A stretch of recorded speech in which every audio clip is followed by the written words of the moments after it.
Եկել եմ ձեզ ասելու, որ ես ձեզ սիրում եմ, ես ձեզ սիրում եմ։ Մենք այսօր սկսում ենք մեր գլխավոր հաղթաշարը։ Այդ ամենը կանխելու կա մեկ ճանապարհ՝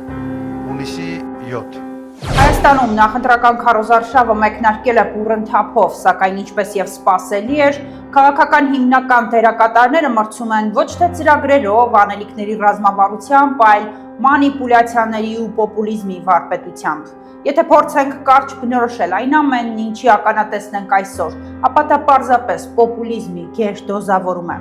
Մի կողմում Փաշինյանն է, ով պոպուլիզմի մաստեր կլաս է ցույց տալիս, այս հարցում նա անկերազանցելի է։ Վարպետորեն խաղում է մարդկանց էմոցիաների, վախերի, անցյալի հիշողությունների հետ, փորձելով սևացնել ամեն ինչ եղել է, որպեսզի ներկա աղետը ներկայացնի որպես միակ հնարավոր փրկություն։ 30 տարի կրակել են, զինվոր է զոհվել, հիմա չեն կրակում։ Ու ոչինչ, որ կրակելու պատճառը Արցախը Ադրբեջանի ձեռքերում է այլևս, ընդ որում բացարձակ դատարկ։ Այս հանգամանքը խնամքով շրջանցում է, մարդիկ ծափահարում են։ Այո, հիմա չեն կրակում։ Ամեն տարի Հայաստան-Ադրբեջան սահմանին մենք ունեցել ենք զոհ եւ վիրավոր։ Կորցրած հողը ինչով էր մերը եղել, մերը չի եղել այդ հողը, Հայաստանն էլ մերը չի եղել, հիմա մերն է, ասում է նա,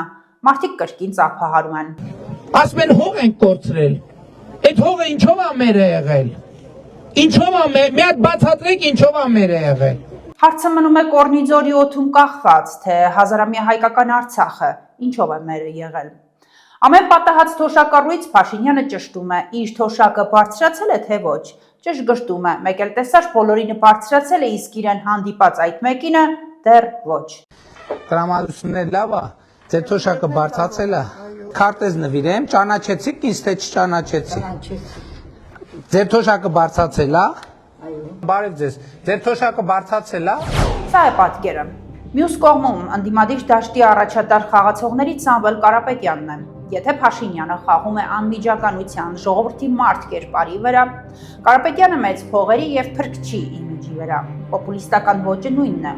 Արվում են բարձրագույն հայտարարություններ, իսկ թե ինչպես են պատկերացնում Հայաստանի ապագան, ինչ մեթոդներով, ինչ ճանապարհով, ինչպես են պատրաստվում երկիրը դուրս բերել այս վիճակից, ակնհայտորեն պարզ չէ։ Իրական պրագմատիկ հաշվարկ, ողջամիտ խոսք չի լսվում։ Կարապետյանի կերպարը փորձ է արվում ներկայացնել որպես հաջողակ գործարարի մոդել, սակայն առանց հստակ քաղաքական օրակարգի դա նույնպես վերածվում է պոպուլիզմի, քողարկված բարերարի շղարշով։ Մյուս ուժերին չքննարկեմ, ասվածը կարելի է վերագրել դաշտում խաղացող շատերին։ Հասկանանք ինչու է այսպես, պատասխանը ցավոտ է, բայց շատ պարզ։ Դա է պահանջում մեր հասարակությունը եւ քաղաքական գործիչներն այսօր շուկայի կանոններով են շարժվում, տալիս են այն, ինչը լավ է վաճառվում։ Իսկ պոպուլիզմը սպանում է իրական այլընտրանքը։ Եկեք մի պահ պատկերացնենք, քաղաքական դաշտում կա մի լուրջ թիմ, բաղկացած պրոֆեսիոնալներից, ովքեր չեն պատրաստվում խաբել, չեն զբաղվում պոպուլիզմով, նրանք դուրս են գալիս ժողովրդի առաջ ու ասում են՝ դա ճշմարտությունը, մենք դժվար իրավիճակում ենք, մեր ռեսուրսները սահմանափակ են, մեզ սպասվում են տարիների զրկանքներ, քրտնաջան աշխատանք եւ ծանր լուծումներ պետությունը փրկելու համար։ Քանի քվեքը հավաքի այդ ուժը,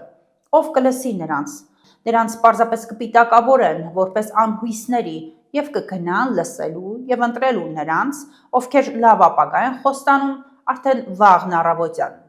19 քաղաքական ուժերից իհարկե կլինեն այնպիսիք, ովքեր աշխատել են իրենց ծրագրի վրա, ովքեր քիչ թե շատ ունեն որոշակի պատկերացումներ, բայց նրանց ձայնը այս թոհուբոհում լսելի չի էլ դառնա։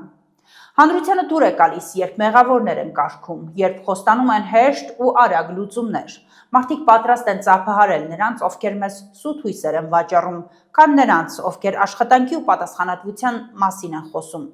Իսկ պոպուլիզմը ոչ միայն սուտ խոստում է, այլ նաև պատասխանատվության պատվիրակում, մեծ խոսողի վրա։ Ընտրողը ձայն է տալիս նրան, նաև ենթագիտակցորեն իր վրայից հանելով երկրի ապագայի կորուստների համար պատասխանատվությունը։ Բայց եթե որոշակիորեն ընկալելի է, որ ընդդիմությունը կարող է դիմել պոպուլիզմի ուշադրություն գրավելու համար, ապա իշխանական պոպուլիզմը անթույլատրելի է, վտանգավոր է։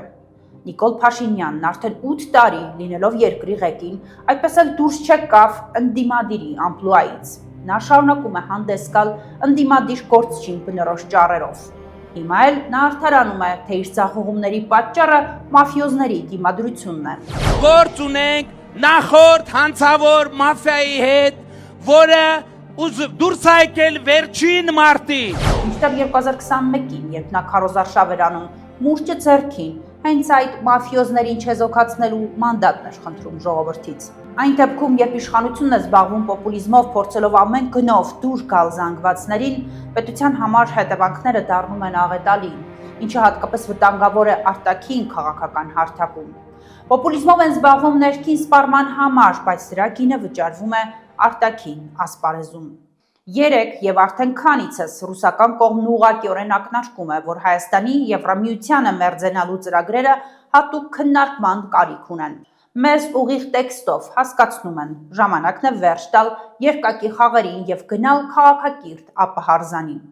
Այնինչ այսօր տեղի է ունենում Հայաստանի շուրջ նման է աճուրդի։ Մի կողմից արևմուտքն է, եվրոպացի առաջնորդների այցեր, խոստումներ, աջակցության փաթեթներ, այս կերպ փորձում են Հայաստանին պոկել ռուսական ազդեցության կոտուց, օգտագործելով ժողովրդավարության եւ տնտեսական դիվերսիֆիկացիայի գրավիչ լոզունգները։ Մյուս կողմից Ռուսաստանը դնում է հստակ վերջնագիր, հիշեցնելով տնտեսական կախվածության եւ ապահարզանի գնի մասին։ Իշխանական պոպուլիզմի ողբերգությունն այն է, որ փոխանակ սթափ գնահատելու այս ներքաշման ռիսկերն ու օգուտները այն օգտագործում է քարոզչական նպատակներով, ներսում եվրոպական երազանքներ վաճառելու համար։ Իսկ այդ ընթացքում Ռուսաստանը պահանջում է հստակություն տնելով կամ-կամի ընտրությունը։ Հանուն վերարտադրության Հայաստանը դարձել է աշխարհաքաղաքական բախման կետ։ Եվ այս իրավիճակում, եթե իշխանությունը եվրոպական երազանքն է օգտագործում որպես ներքին սպառման պոպուլիստական փաթեթավորում, ապա ընդդիմության մի հատվածն էլ ռուսական անվտանգության հովանոցն է ներկայացնում որպես միակ փրկողակ։ Երկու դեպքում էլ մենք տեսնում ենք սեփական սուբյեկտայնության բացակայություն։ Մեզ ոչ թե պետք է ընտրություն ազդեցության կոտիների միջև, այլ քաղաքական միտք, որը կկարողանա հաշվարկել, ինչպես չճզմվել ազդեցության կոտիների բախման արանքում, ինչպես երկիրը չդարձնել պոլիգոն։ Ցավոք այսօրվա քաղաքական աճուրդում վաճառվում է ամեն ինչ՝ լոզունգներ, խոստումներ, աշխարհաքաղաքական հավատարմության երդումներ, բայց ոչ պետականակենտրոն հաշվարկ։ Իսկ այս ամենի պատվիրատուն, հիշենք, հենց մենք ենք, հասարակությունը։ Քաղաքական դաշտն ընդհանրապես հայլի է, որտեղ արտացոլված է հասարակական իրական պահանջարկը։ Այսքանը կհանդիպենք